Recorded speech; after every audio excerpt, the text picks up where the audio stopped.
Welcome to Star Bios, the podcast where we dive into the fascinating lives of Hollywood's most iconic stars. I'm your host, Casey Gold, and today we're shining the spotlight on the legendary Sam Cooke.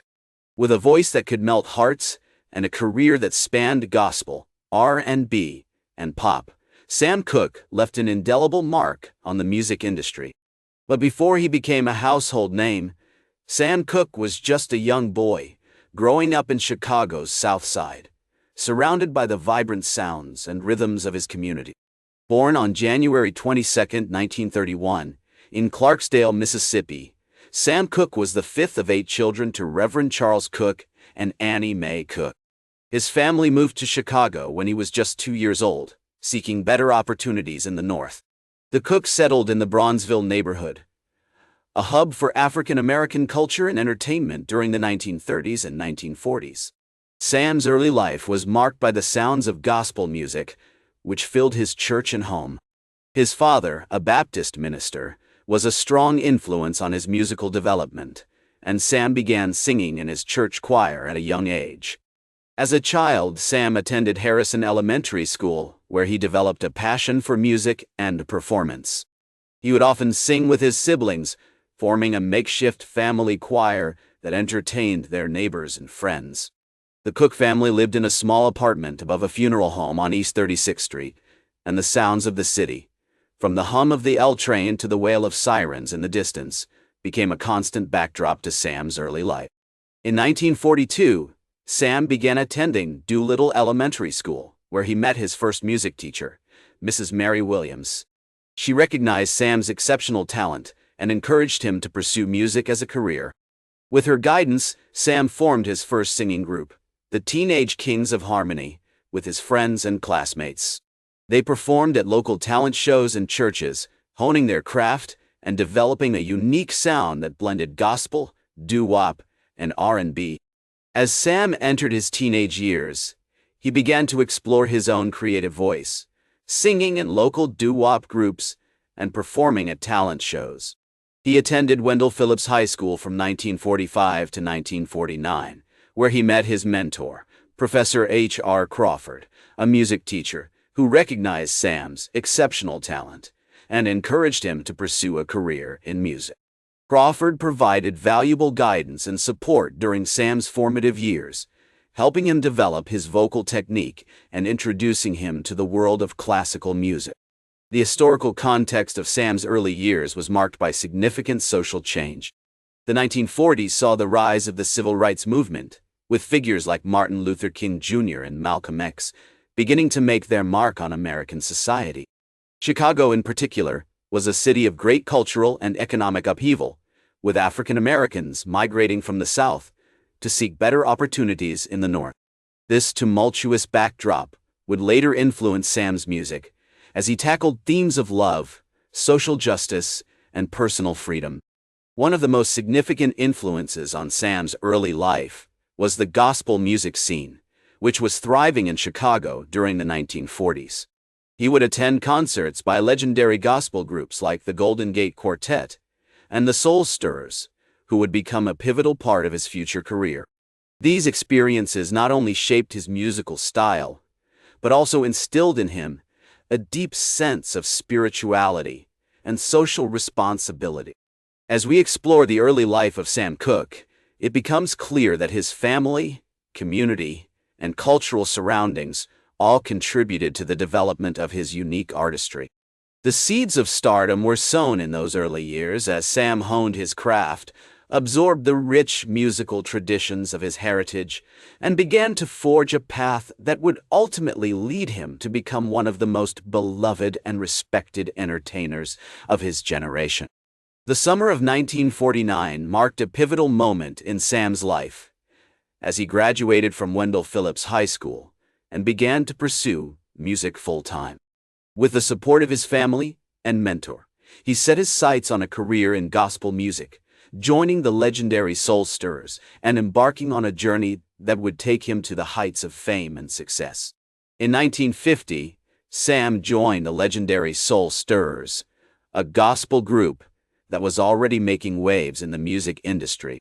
With his smooth, soulful voice and charismatic stage presence, Sam quickly became an integral part of the group, helping to shape their sound and style.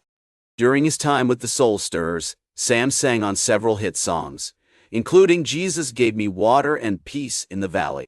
These early recordings showcased Sam's incredible vocal range and emotional delivery, laying the foundation for his future success as a solo artist. As the Soul Stirrers traveled the country, performing at churches, concert halls, and auditoriums, Sam began to develop his skills as a performer and entertainer. He learned how to connect with audiences, how to work a crowd, and how to convey the emotions and messages of his music. These experiences would serve him well in his future career, as he transitioned from gospel to secular music, and became one of the most popular and influential artists of his generation. In 1956, Sam left the Soul Stirrers to pursue a solo career, signing with Keen Records and releasing his debut single, Lovable. However, it was his next single, You Send Me, that would bring him his first taste of mainstream success. Released in 1957, You Send Me shot to the top of the charts, becoming a huge hit and establishing Sam as a rising star in the music industry. Over the next few years, Sam released a string of successful singles, including I'll Come Running Back to You, Wonderful World, and Chain Gang. These songs showcased Sam's unique blend of gospel, R&B, and pop, and his ability to craft catchy, memorable melodies that resonated with audiences of all ages. As his popularity grew, so did his influence, and he became a role model for young African American artists, showing them that it was possible to achieve success and fame without compromising their values or artistic vision. One of the key factors in Sam's success was his ability to craft songs that were both personal and universal. He drew on his own experiences, emotions, and observations to create music that was authentic, relatable, and deeply human. Songs like A Change Is Gonna Come and Bring It On Home to Me addressed issues of social justice, love, and personal freedom, speaking to the hopes, fears, and aspirations of a generation. As we explore Sam's remarkable career, it becomes clear that he was more than just a talented musician. He was a visionary, a trailblazer, and a true original. His music continues to inspire and influence artists to this day, and his legacy serves as a reminder of the power of creativity, perseverance, and passion. In the early 1960s, Sam's career continued to soar, with hits like Twistin' the Night Away and Having a Party. He became known for his charismatic stage presence, his smooth, soulful voice, and his ability to connect with audiences of all ages. As he toured the country, performing at concert halls, nightclubs, and festivals, Sam became a beloved figure in American music, and his influence extended far beyond the gospel and R&B communities. One of the most significant events in Sam's life during this period was his involvement in the civil rights movement.